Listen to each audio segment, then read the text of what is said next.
Assalamualaikum warahmatullahi wabarakatuh.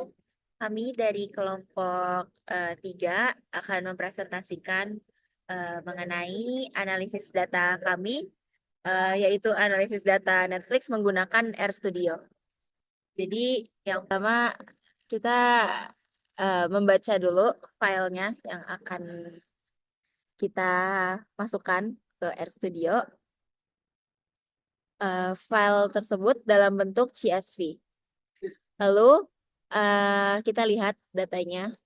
Di sini ada bagian head, STR, dan summary. Di di mana head ini yaitu untuk menampilkan beberapa baris pertama dari data tersebut, dari data yang akan kita masukkan. Lalu ada STR data, yaitu ba- ketika kita ingin menampilkan struktur data. Lalu selanjutnya ada data summary, di mana jika kita ingin melihat statistik deskriptif dari data yang akan kita masukkan. Lalu eh, selanjutnya, jika kita ingin melihat data full dalam tabel, dan kita dapat menulis nama data yang akan kita input ke dalam data yang akan kita analisis. Selanjutnya kita dapat langsung run.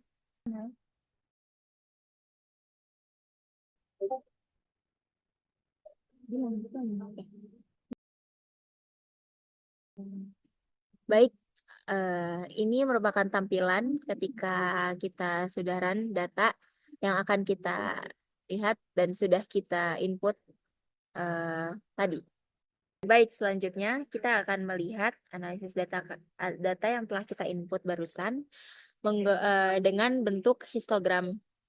Di sini ada data-data yang akan kita tulis adalah main, distribusi tahun rilis, eh, dengan rumus main, lalu ada dengan rumus XLab, yaitu tahun rilis, dan rumus YLab dengan artian frekuensi, color, dark gray, dan border black.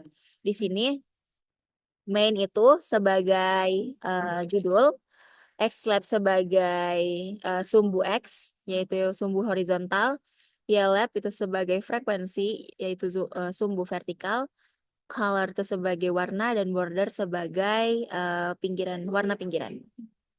Oke, baik. Sekarang akan langsung kita run. Oke, baik. Ini merupakan histogram dari analisis data tahun rilis Netflix yang telah kita tampilkan di awal.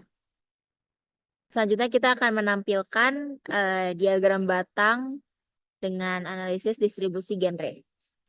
Di sini pertama kita seperti tadi kita akan menuliskan mainnya, yaitu judulnya, lalu XLab yaitu sumbu X, sumbu horizontal,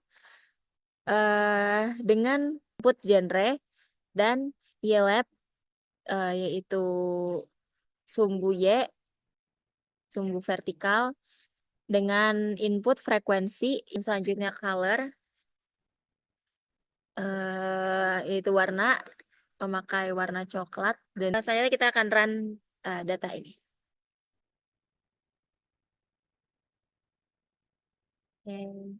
Ini merupakan hasil diagram batang dari distribusi genre tersebut. Kita akan menunjukkan hasil analisis diagram sebar dengan judul, tahun rilis, dan durasi yang ada di Netflix. Baik, sekarang kita akan melihat scatter plot atau diagram sebar dari data-data Netflix, yaitu hubungan antara tahun rilis dan durasi. Sama seperti tadi, kita akan menuliskan main, yaitu judulnya, dan XLab yaitu sumbu horizontal tahun rilis, ya. Dan YLab itu adalah sumbu vertikal dengan arti durasi dalam menit atau season. Dan color yaitu blue dan PCH 16. Sekarang akan kita run diagram sebar ini. Oke. Dan seperti ini bentuk diagram sebar dari hubungan antara tahun rilis dan durasi Netflix yang eh, telah kita input.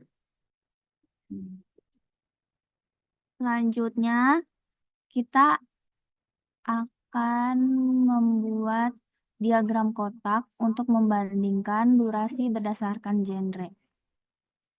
Untuk fungsinya, kita pakai fungsi box plot. Isinya masih main, xlab buat sumbu Y, sumbu X, dan ylab untuk sumbu Y.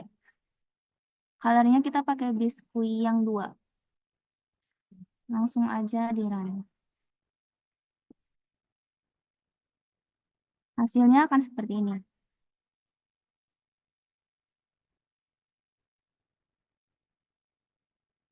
Berikut ini untuk menghitung rata-rata durasi, menghitung median, menghitung simpangan baku durasi, menghitung statistik ringkasan untuk durasi.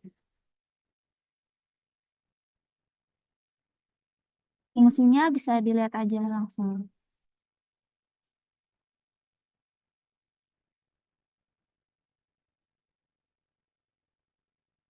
Ini hasilnya.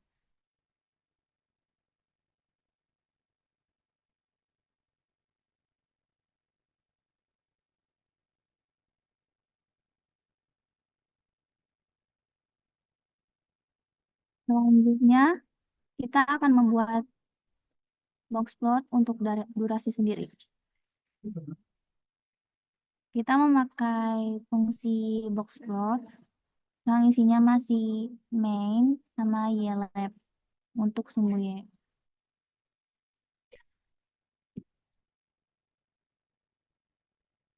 Ini hasilnya. Nah, kita akan menampilkan outlier pada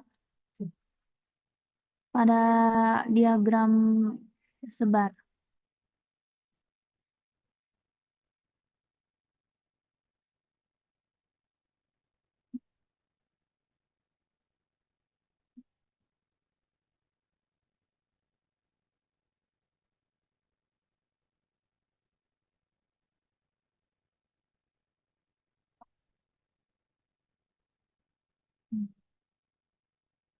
Di sini muncul outlier buat warna merah dan data normal untuk warna biru.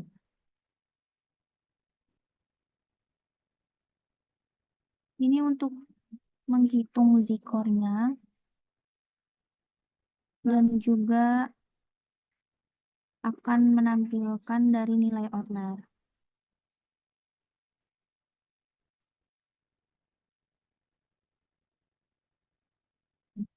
Hmm, Menghitung korelasi dari persen antara tahun rilis dan durasinya. Serta ada scatter plot antara tahun rilis dan durasi, yang dimana kita menambahkan garis trend.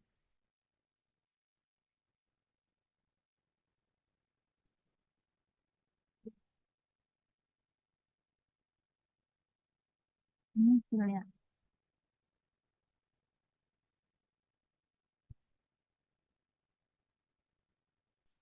Oke, sekarang kita akan menjelaskan visualisasi dengan menggunakan ggplot di RStudio. Yang pertama-tama, kita harus menginstal ggplot-nya terlebih dahulu. Setelah sukses di run, ini adalah tampilannya.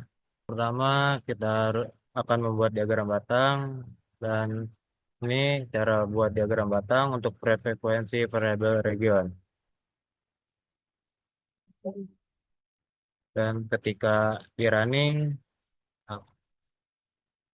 Kan, hmm, ketika di running, inilah hasil dari diagram. hmm, kedua. Yang kedua, histogram. Ini cara buat histogram untuk variabel numerik berdasarkan HDI. Dan ini hasil ketika sudah di running. Nah, Selanjutnya yang ketiga diagram kotak dan itu cara diagram kotak untuk membandingkan distribusi HDI berdasarkan region. Dan ini hasil ketika sudah di running. Oke, selanjutnya ada diagram sebar atau scatter plot untuk menghubungkan antara GDP dan HDI. Lalu kita lihat ketika sudah di running, hasilnya akan seperti ini. Selanjutnya ada diagram bersegi atau violin plot untuk menyisualisasikan variasi life expectancy berdasarkan region. Berikut adalah fungsi dan komponennya. Lalu di run. Dan ini hasil dari komponen dan fungsi diagram bersegi. Oke, kesimpulan yang bisa diambil dari data bagian pertama yaitu Netflix memiliki katalog film dan acara TV yang cukup luas dengan distribusi waktu rilis yang stabil. Genre horor dan thriller memiliki frekuensi tertinggi, sedangkan dokumenter dan SCVI lebih jarang muncul. Sebagian besar film atau acara TV memiliki durasi pendek, tetapi ada variasi yang signifikan antar genre. Tidak ada hubungan signifikan antara tahun rilis dan durasi. Outlier dalam durasi perlu diperhatikan karena menunjukkan film atau acara spesial dengan karakteristik yang unik. Kesimpulan akhirnya yaitu analisis ini memberikan gambaran umum tentang katalog Netflix dan pola yang muncul terkait tahun rilis, durasi, dan genre. Informasi ini dapat digunakan untuk pengambilan keputusan bisnis, perencanaan produksi konten, dan optimalisasi strategi ekonomi perusahaan seperti Netflix. Selanjutnya ada kesimpulan dari bagian kedua, itu menjelaskan diagram batang menunjukkan frekuensi wilayah. Terus histogram menampilkan distribusi HDI. Lalu box plot membandingkan distribusi HDI dengan berbagai wilayah. Scatter plot menunjukkan hubungan positif antara GDP dan HDI. Violin plot menggambarkan variasi harapan hidup berdasarkan wilayah. Jadi setiap komponen dalam kode memiliki peran untuk memberikan insight yang jelas dari data analisis. Terima kasih. Wassalamualaikum warahmatullahi wabarakatuh.